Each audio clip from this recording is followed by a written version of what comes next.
Sejam todos muito bem-vindos. A partir dessa aula, a gente vai dar um outro passo bem importante, né, na formação do técnico. Até aqui a gente vem construindo base em conhecimentos elétricos, né, da elétrica, que são necessários aí para entender, né, como um circuito se comporta. E agora essa base, né, ela vai começar aí a virar realmente uma ferramenta de bancada. Hoje a gente vai olhar para a lei de Ohm, né, e também para os resistores, não como um assunto, né, de uma teoria isolada, mas a gente vai trazer aí para o lado assim de elementos, né, que ajudam a explicar efeitos, né, da placa, falhas, tudo que está instável e apresentando sintomas, né, que nós técnicos vamos encontrar aí no dia a dia. Então a gente tem que entrar já com a mentalidade, né, que nessa aula não a medição ela não vai ser um ritual automático, né? A gente tem que colocar pra gente que medir é uma investigação, né? Quando a gente mede, a gente está investigando e fazer as interpretações corretas, né? É o que vai separar aí o diagnóstico de um técnico de uma simples troca de peça, né?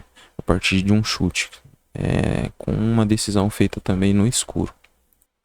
A nossa aula gira em torno, né, de uma ideia que é muito importante para qualquer técnico, né? A gente, como técnico, a gente mede e interpreta, né? E diagnóstica. Quando a gente não mede, como eu disse, a gente está somente trocando as peças no escuro, né? Então, essa frase vai resumir bem o espírito da nossa aula de hoje.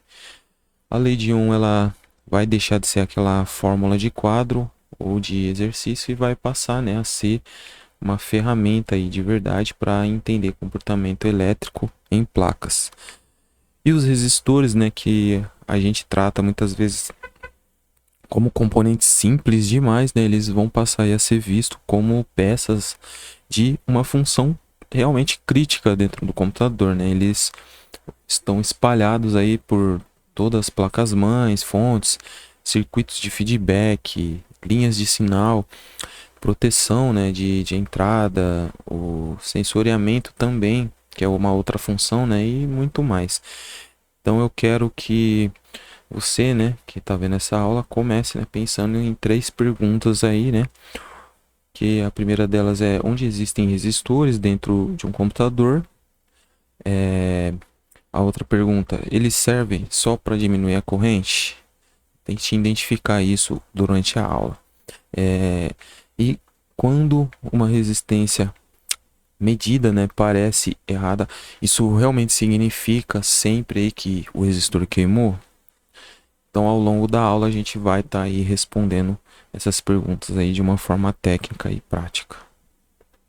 Então, antes de avançar, é sempre bom, né, fazer uma recapitulação do caminho que a gente já percorreu até aqui. Então, nas aulas anteriores, a gente viu tensão elétrica, corrente elétrica, resistência, potência elétrica, continuidade. E também a gente viu, né, fez um panorama geral dos componentes eletrônicos.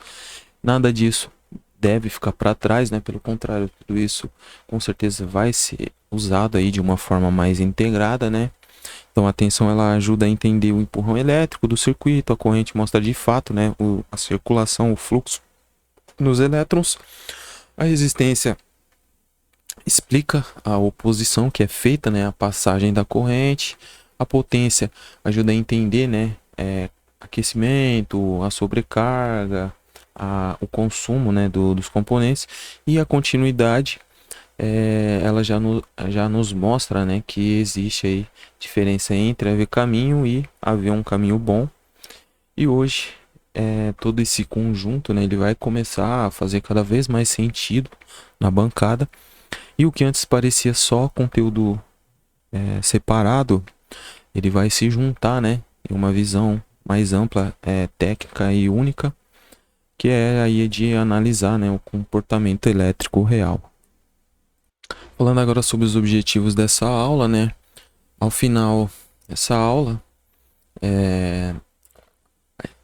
o esperado não é só que você conheça a lei de Ohm, né, ou reconheça um resistor numa placa. O objetivo aqui é que você consiga, né, relacionar aí a tensão, corrente e resistência nas situações de diagnóstico, entender a função aí dos resistores nos circuitos, né? Interpretar os sintomas de uma forma técnica a partir aí de medições, né? E do comportamento observado no circuito. A gente tem que reparar que existe toda uma trilha lógica clara, né? Até aqui. Primeiro, nós retomamos, né?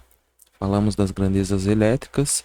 Depois a gente aplicou a lei de Ohm. Em seguida, a gente olhou para os resistores, né? Como componente real. Aí a gente entrou, né, em leitura, medição, tolerância, potência e, por fim, falhas no hardware. A pergunta que é central, né, da aula é a seguinte: o que um resistor me diz sobre o circuito? Quando você aprende a responder isso, o resistor com certeza vai deixar de ser apenas uma peça, né, com um valor em ohms e vai passar aí a ser uma pista, né, sobre realmente o funcionamento ou o mau funcionamento de uma placa, de um circuito.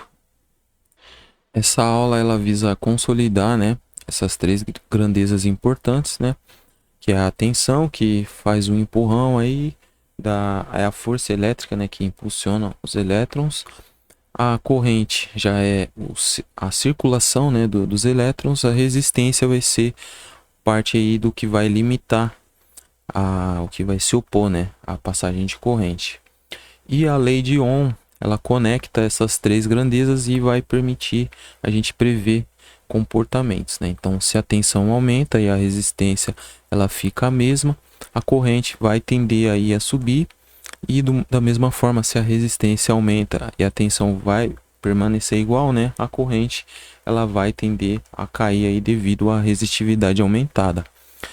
E se a resistência ela cai demais, chegando aí perto de zero, a corrente ela pode subir muito, né, e criar uma condição aí de um curto ou alguma outra sobrecarga. Então, uma analogia curta e bem útil é a gente pensar aí no resistor, né, como uma restrição controlada aí, né, de passagem, e não como um bloqueio absoluto. Ele não vai existir aí para parar tudo, mas para ajustar o comportamento elétrico. Então, aqui cabe combater, né, esse erro comum. Tensão, ela não vira resistência, corrente não vira tensão e resistência não é energia parada, né? São grandezas aí totalmente diferentes, mas que se relacionam entre si, beleza? Georges Simenon, e por que o nome dele tá em toda a bancada, né? Então aqui pra gente não interessa a gente decorar a biografia, o que vai interessar aqui é entender, né, por que o nome do Georges Simenon aparece, né, aí o tempo todo na eletrônica. Então o Ohm, ele foi o físico que formalizou, né, de uma maneira bem sistemática, né, a relação que existe entre a tensão, corrente e a resistência, dando base, né, para comportamento de um circuito ele pudesse ser medido aí, previsto, né, e comparado com uma clareza maior. Então, em outras palavras, ele transformou, né, uma observação elétrica em uma relação aí realmente mensurável. A formulação clássica associada ao trabalho dele, né, foi publicada em 1827 e mais tarde esse trabalho ele foi reconhecido, né, de forma mais ampla, inclusive com a Copley Medal em 1841. Por isso a unidade de resistência recebeu aí o nome dele, representado pelo símbolo do ômega, né? E aqui é importante a gente esclarecer duas dúvidas que são bem comuns. E a primeira é que o Ohm ele não inventou a eletricidade, e segundo, né, a lei de Ohm ela não explica absolutamente tudo em eletrônica, porque nem todo componente, né, ele é puramente ômico, mas para a grande parte aí do diagnóstico mais básico com os resistores e comportamento linear, ela vai ser aí indispensável, né? E sem essa relação, o diagnóstico elétrico com certeza vai ficar cego. Então, o que é a resistência elétrica na prática, né, de verdade. Ela não é falta de energia e também não é nenhum tipo de barreira misteriosa, né? A resistência ela é uma propriedade física que está ligada diretamente ao material, né? E ao caminho aí que a corrente vai percorrer, a área, né? De passagem, né? E a temperatura, né? E também tem a ver aí com a qualidade do contato elétrico. Por isso, quando a gente fala em resistência, a gente não está falando, né, somente dos resistores, a gente está falando também das trilhas, conectores, da solda, dos pontos, né, de contato. A gente tem que observar, como na imagem, né, ela sugere que uma trilha limpa ela vai oferecer um caminho melhor e uma trilha oxidada já vai aí trazer uma resistência muito maior. O resistor, de forma nominal, né, ele mantém aí o comportamento que é esperado. Agora, um resistor já com alteração, né, ele vai fugir desse comportamento. No hardware é muito importante, né, que conector oxidado ele pode aumentar a resistência do contato. A solda fria, né, ela pode criar também uma resistência variável que vai comprometer aí os sinais. E a trilha, mesmo parcialmente rompida, ela vai poder gerar aí também uma falha intermitente. Resistência muito baixa numa linha ela pode indicar aí com certeza um curto. Por isso que uma frase que é útil, né, para a gente guardar é que nem toda falha elétrica vai ser a ausência total de caminho, mas muitas falhas, né, são aí o caminho que tá ruim, caminho ruim. Então, a continuidade, ela não garante, né, que o caminho vai estar 100%, né, eletricamente saudável. Resistência alta, ela nem sempre significa aí o circuito completamente aberto, né? Então, a gente tem mau contato, oxidação, solda fria, né, que também podem alterar o comportamento, né, sem interromper totalmente o circuito, né? Então, resumindo, a resistência elétrica de verdade é isso que a gente falou até aqui. Chegamos agora num dos pontos centrais da aula, né? Que a partir daqui a lei de Ohm ela passa de ser, né, uma equação que a gente decora e vai virar realmente uma ferramenta prática para os diagnósticos. Então, quando a gente usa essa fórmula, né, V igual R vezes I, ou as suas formas derivadas, né, para a gente encontrar outras grandezas, a gente consegue interpretar várias situações reais, né? Então, se uma linha ela tem resistência muito baixa, a corrente ela vai tender aí a subir demais e isso vai parecer aí como um curto, um aquecimento excessivo, né? A fonte entrando em proteção ou algum tipo de consumo anormal. E se a resistência sobe demais, né? A corrente vai cair muito, ou o consumo, né? Ele vai ficar normal, né? Praticamente zero. E aí a gente pode ter aí o circuito aberto, né? Equipamento que não liga ou parte da placa que vai sumir aí o grupo, né, do circuito. Existe um cenário, né, ainda muito comum na bancada, que a queda de tensão, né? Então imagina aí que uma entrada de 19 volts no notebook, a tensão ela está presente na entrada, né? Mas depois de um resistor ou algum fusível você mede apenas aí 12 volts sobre carga, né?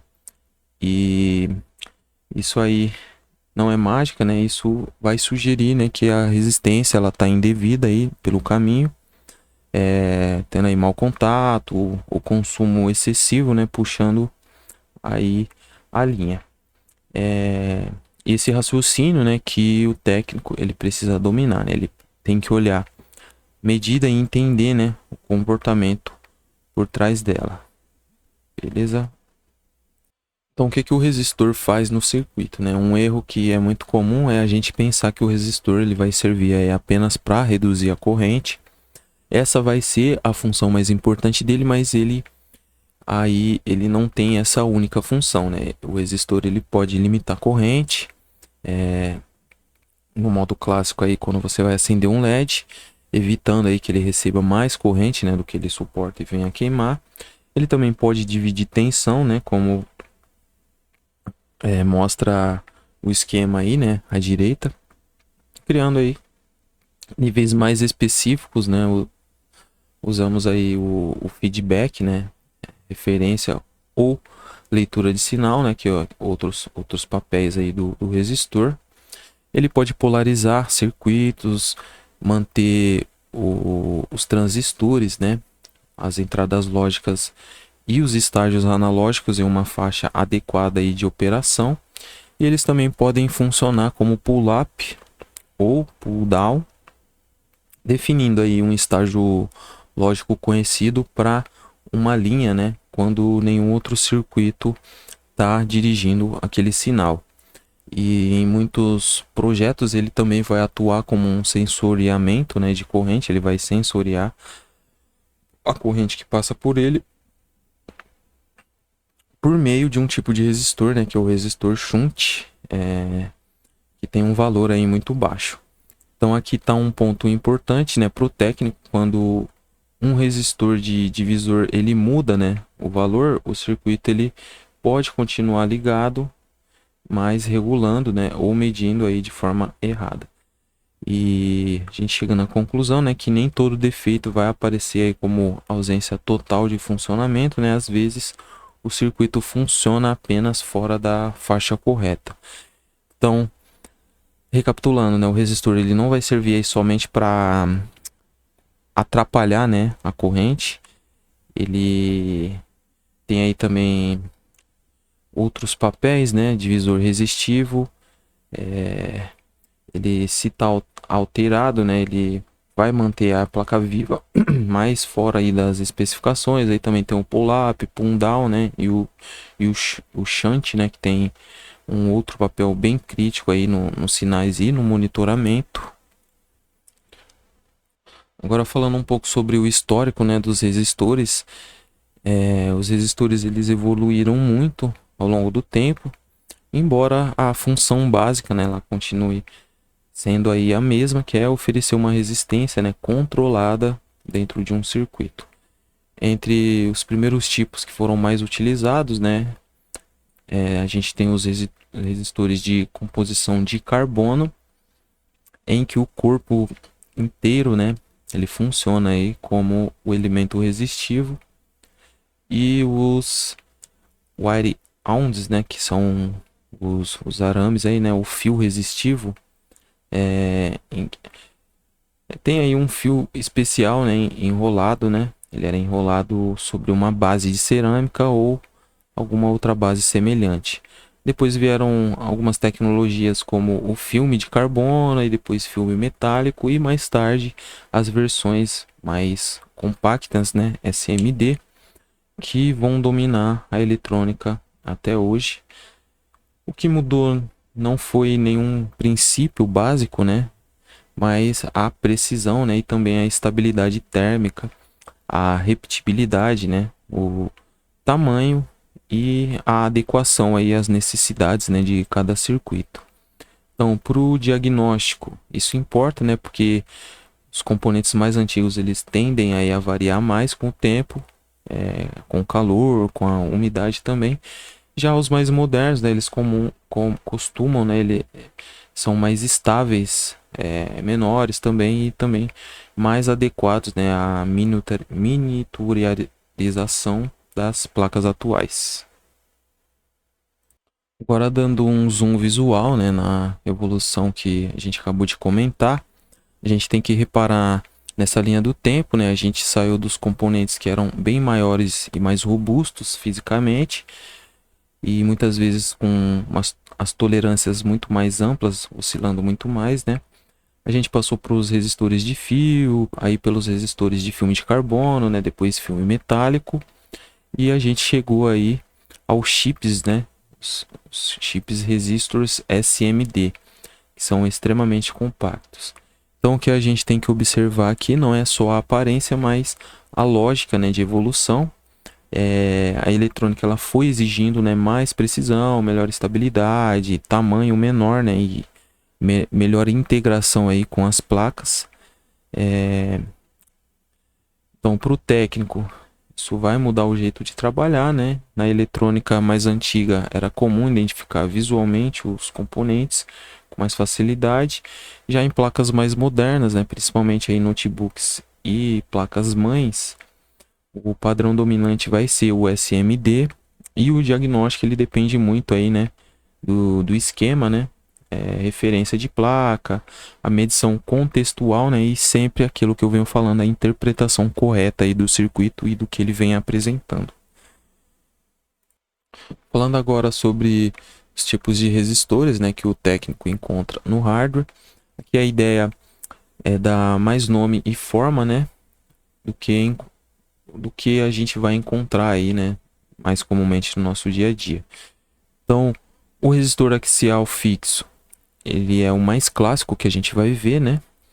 Ele tem os terminais nas extremidades e ele é muito usado, né, no treinamento, fontes, placas mais antigas e em circuitos didáticos, né, como a gente utiliza muito aí para os nossos projetos. Aí depois a gente tem o resistor SMD, né, que ele é um chip e ele já é mais comum aí nas placas modernas. Ele vai aparecer em tamanhos pequenos e muitas vezes vai ter aí a marcação bem visível. Os resistores de precisão eles têm tolerâncias bem menores, né? Então a escala é bem menor e eles são usados aí onde o valor ele precisa ser muito exato. Aí temos os resistores de potência que eles são projetados para dissipar mais calor, por isso que eles costumam ter uma construção, né, e portes mais compatíveis com essa função. Já os carbon film e metal film eles estão ligados à tecnologia de fabricação, né, o que vai influenciar aí a estabilidade, ruído, precisão e a aplicação. O ponto mais importante aqui nem sempre você vai bater o olho, né, e saber exatamente a tecnologia usada, né, mas a gente precisa reconhecer, né, o contexto, função, qual que é a criticidade, né, a importância dele ali no circuito, quão crítico ele é, né, em questão de importância no circuito, e também o porte do componente aí, né, dentro do circuito.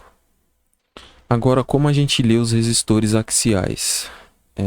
Ele tem o código de cores, né, que ajuda a identificar o valor nominal e também a tolerância. Em resistores de 4 bandas, normalmente a gente tem 2 dígitos, né, significativos e o multiplicador e também aí a tolerância. E nos resistores de 5 bandas, a gente tem 3 dígitos que vão ser significativos e o multiplicador mais a tolerância, né? Ouro e prata, no caso essas listras, né, de cor ouro ou prata, elas vão costumar aparecer aí como um indicador da tolerância, né? Ou em alguns casos o multiplicador, depende aí muito da posição, né? O segredo é sempre identificar aí corretamente, né, o lado de leitura, porque se a gente ler invertido, vai estar cometendo um erro clássico. Então, a gente pode pegar aí 2 exemplos clássicos, né, amarelo, violeta, vermelho e dourado. Se a gente fizer a comparação lá com o esquema de cores, a gente vai trazer aí 4,7 kΩ como o resultado, né, de acordo com esse esquema de cores, e uma tolerância aí de 5%. Já marrom, preto e vermelho, né, e marrom ele vai corresponder aí a 10 kΩ de medição, né, e a tolerância aí de 1%, uma tolerância bem menos ampla, né. E aqui vai uma regra profissional, né, o código de cores ele orienta o multímetro que vai fazer a confirmação, né, se ele realmente está naquele valor, porque a gente tem o valor de acordo com o esquema de cores que ele deve ter e o valor da medição, que é o valor que foi aí identificado pelo multímetro. Então a gente tem que comparar, ver se está na tolerância, né, e aí então confirmar que aquele resistor tá bom, né, ou não. Então, se a leitura visual diz uma coisa e a medição diz outra, né?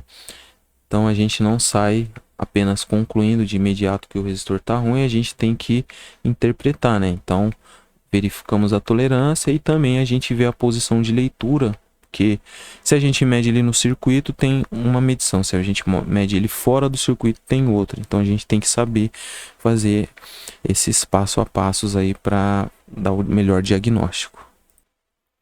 Como que a gente lê os resistores SMD? Nas placas mais modernas, né, essa leitura, saber identificar um resistor SMD e ler ele, né, é muito importante, né?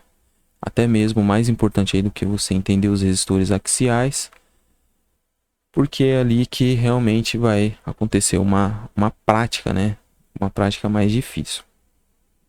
Então, em marcações de 3 dígitos, normalmente, os 2 primeiros são significativos e o terceiro vai ser aí o multiplicador. Nas marcações de 4 dígitos, os 3 primeiros que vão ser aí mais significativos e o último vai ser o multiplicador. Então, quando aparece aí a letra R, ela vai indicar uma vírgula decimal. Por isso, um componente aí marcado com 2R35 significa 2,35 ohms. Já 2K35 vai significar 2,35 kΩ. E 2M35 já vai significar 2,35 mega-ohms. Então, no topo da imagem, a gente vê os exemplos aí, né, de 250 e 2502, que vão seguir aí essa mesma lógica, né, de significativos, mais o multiplicador. Nos resistores de precisão, pode surgir, né, o sistema que a gente chama de EIA96. E aí muitas vezes o técnico ele vai consultar a tabela, né, ou alguma calculadora aí de referência. O mais importante é nunca isolar a leitura, né, da marcação do contexto do circuito. Então na placa a gente tem que medir, fazer comparação, né, com o ponto onde o componente está inserido, né. Então a gente precisa fazer essa conexão aí que é indispensável. Então, se aprofundando um pouquinho mais, né, na leitura de resistor SMD, a gente vai mostrar a lógica, né, por trás dos códigos que são bastante comuns. Então, nos exemplos aí, 473 vai significar 47 vezes 10 ao cubo, né? Ou seja, 47.000 ohms, que é o mesmo que 47 quiloohms. Já 4702 vai significar aí 470 vezes 10 ao quadrado, o que também resulta aí em 47 quiloohms. Então isso mostra que os códigos de 3 e 4 dígitos eles podem representar aí um mesmo valor, só que para estruturas diferentes, né?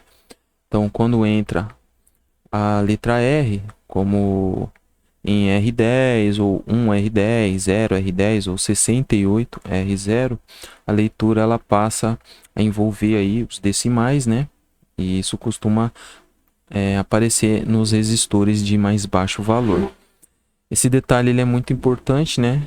Em resistores que estão aí ligados a sensoriamento de corrente, proteção e limitações mais críticas. Outro ponto essencial, muitos dos resistores SMD são aí muito pequenos, eles não vão nem trazer uma marcação legível. Então, nesses casos, o técnico ele vai precisar, né, recorrer ao esquema elétrico, fazer comparação, né, com uma placa igual, serigrafia, né, medição contextual também é importante e análise da função aí do circuito. Então, o hardware mais moderno, né, ele vai exigir aí, com certeza menos chutes e muito mais método, muito mais técnica. Beleza? Agora falando sobre tolerância e potência, né, e por que que isso importa no diagnóstico, a gente está entrando aí num ponto que é bem decisivo para evitar aí os raciocínios, né, os diagnósticos errados. Então, o valor nominal, ele nunca vai ser o valor exato. Então, quando um resistor ele é 10 kΩ com tolerância de 5%, isso significa que uma leitura entre 9,5 e 10,5 kΩ, ela pode ser perfeitamente normal, né, dentro do aceitável.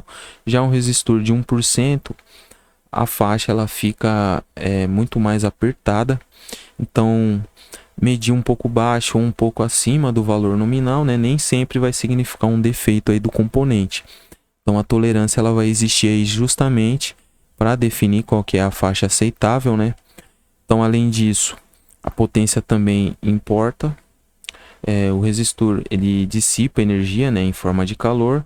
E se a potência real ela ultrapassa, né, aquilo que o resistor suporta, o componente ele pode aquecer demais, né, alterar valor, escurecer, abrir, né, dar uma falha aí, né, sem dar um sinal visual que vai ser tão evidente para a gente, né? Então é por isso que nós técnicos a gente não pode se guiar aí só pela aparência, né?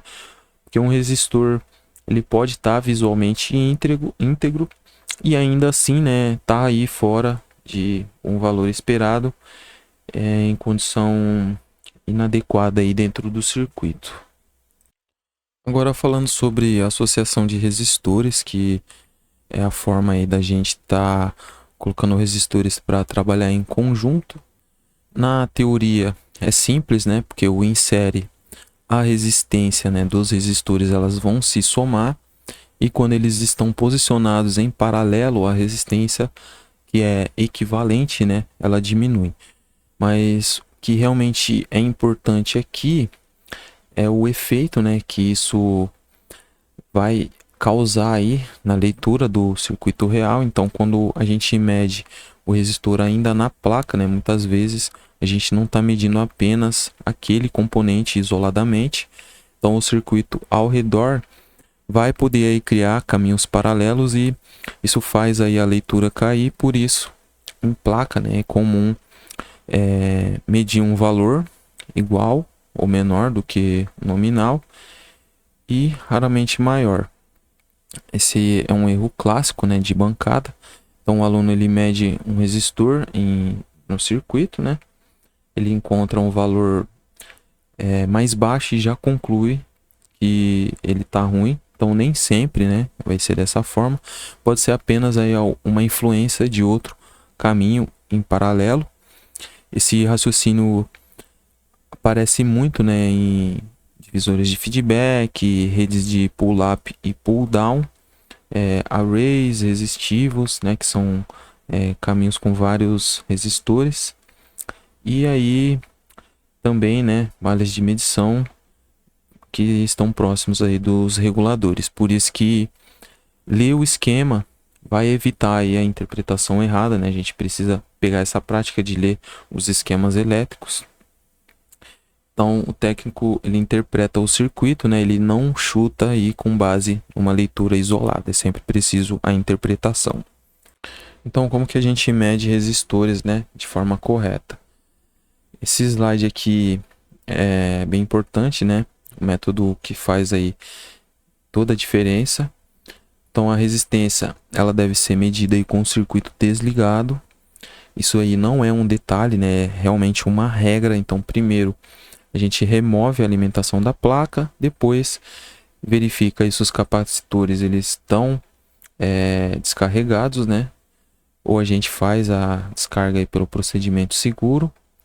Em seguida, a gente coloca, né, o multímetro na escala correta, né, que é em 11, e vai realizar aí a medição, né, preferencialmente com o resistor fora do circuito, se for possível, né, ou pelo menos aí com uma das extremidades dele isoladas, né, quando houver aí a suspeita de alguma influência externa aí do circuito no entorno, né. Então, se a gente medir o componente ainda montado na placa, a gente tem que desconfiar, né, desses caminhos paralelos que vão poder aí derrubar o valor aparente.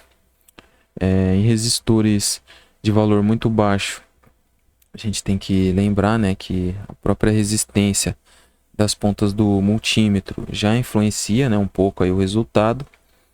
Nos SMDs que são muito pequenos, até o mau contato, né, da própria ponta de prova já vai poder criar aí algum erro de leitura. E é sempre necessário, né, comparar o valor que foi obtido, né, pelo multímetro e o código de cores, o esquema, né, comparar aí com a função do componente naquele ponto da placa e fazer aí a interpretação do diagnóstico final.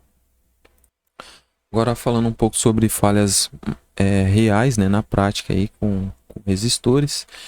Então, tudo que a gente está juntando aí, né, tudo que foi construído até agora, né? Então, os resistores eles podem falhar de diversas formas, né, abrindo, alterando para mais, alterando também para menos, sofrendo aí com a solda fria, oxidação, os desvios, né, em divisores de tensão ou alteração nos resistores que a gente falou, né, os resistores shunt, que são aí de sensoriamento. É importante a gente entender uma coisa, né, o resistor ele raramente vai gritar sozinho, na maior parte das vezes ele vai denunciar o comportamento, né, do circuito. Um resistor, quando está aberto num divisor de feedback, ele pode fazer a placa não regular corretamente. Um pull-up que está alterado, ele pode deixar uma ilha com instabilidade. Um shunt fora de um valor, né, ele pode fazer também um circuito ler a corrente errada e ativar as proteções indevidas. E a oxidação e a solda fria, né, podem elevar muito a resistência, né, dos contatos e provocar aí as falhas intermitentes ou o aquecimento localizado. As imagens que estão aí no slide, né, elas mostram algo que é muito importante, que às vezes existe um dano que é visual, né, bem claro, como algum tipo de escurecimento, algum tipo de trinca, né, ou até mesmo uma queima. Mas na maioria das vezes a gente não vai ter esse visual aí, né? Então a gente precisa combinar, né, inspeção visual com as medições e fazer aí a leitura, né, do contexto, interpretar e dar uma hipótese, né? Uma hipótese mais funcional. Então vamos falar agora de um caso, né? Nesse caso o foco vai ser um resistor que está aberto, né? Ou que está alterado aí dentro de um divisor de feedback, normalmente próximo de um regulador.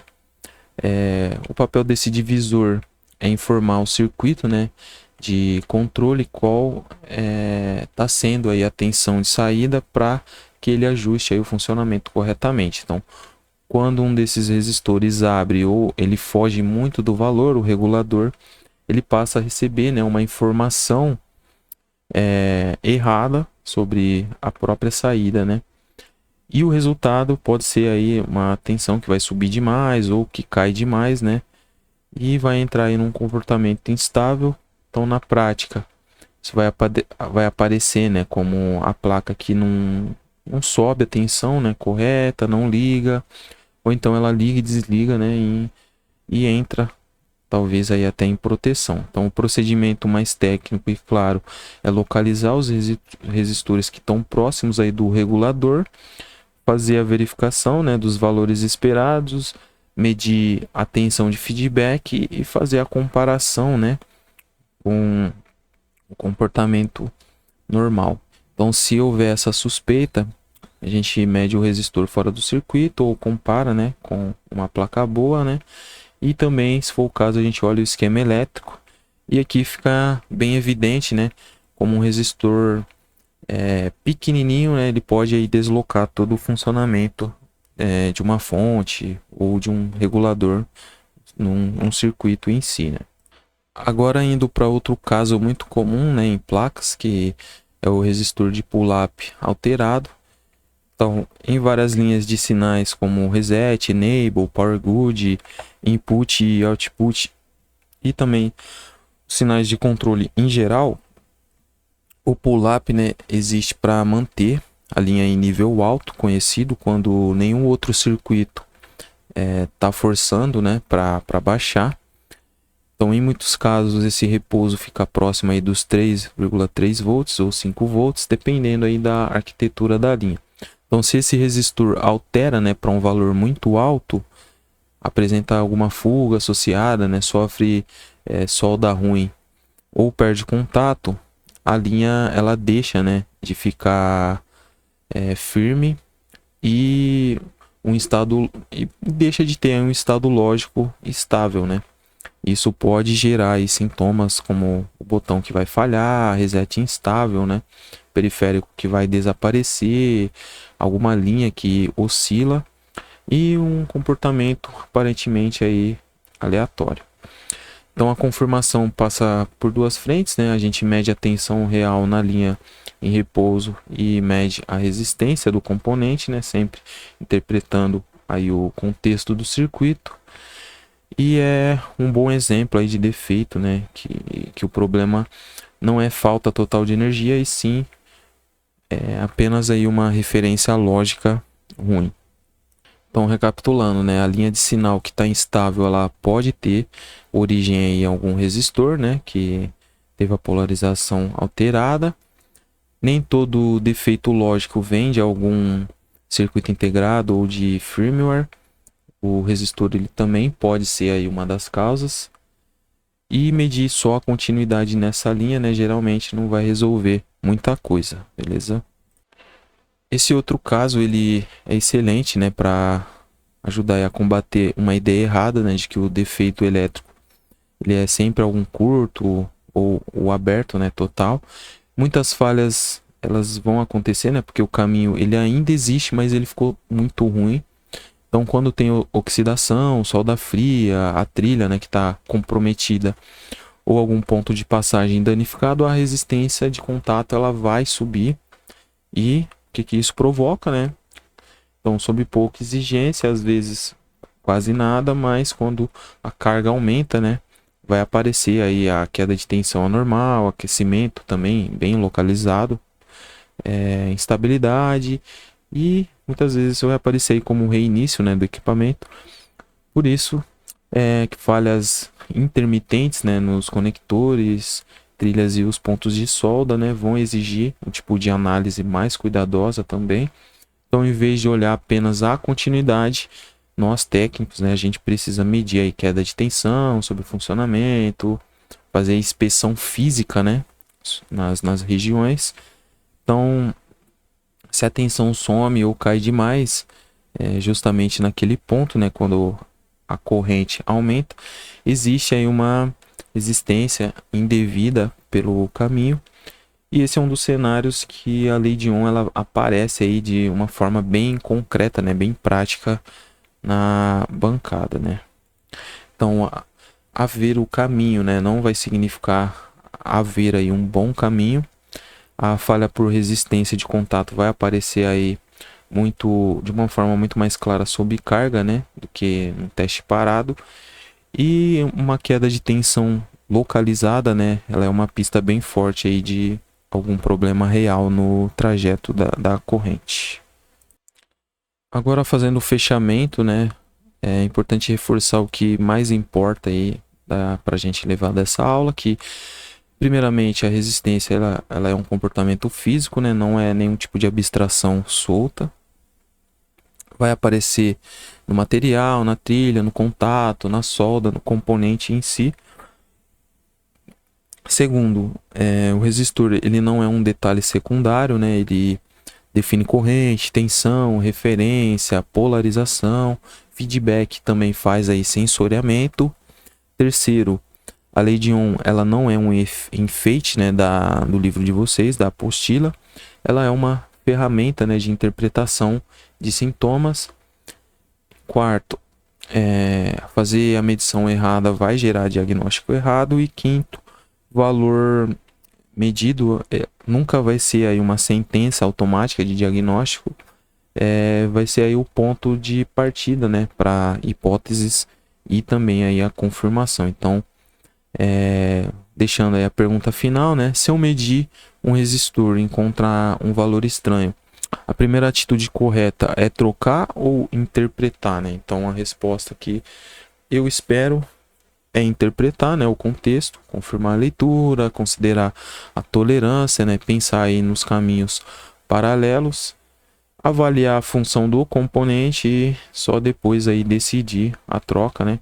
É isso que vai formar aí o técnico de verdade, método, leitura crítica, né, e aí a confirmação, né, antes da ação. Beleza? Então é isso, gente. Muito obrigado e até a próxima aula.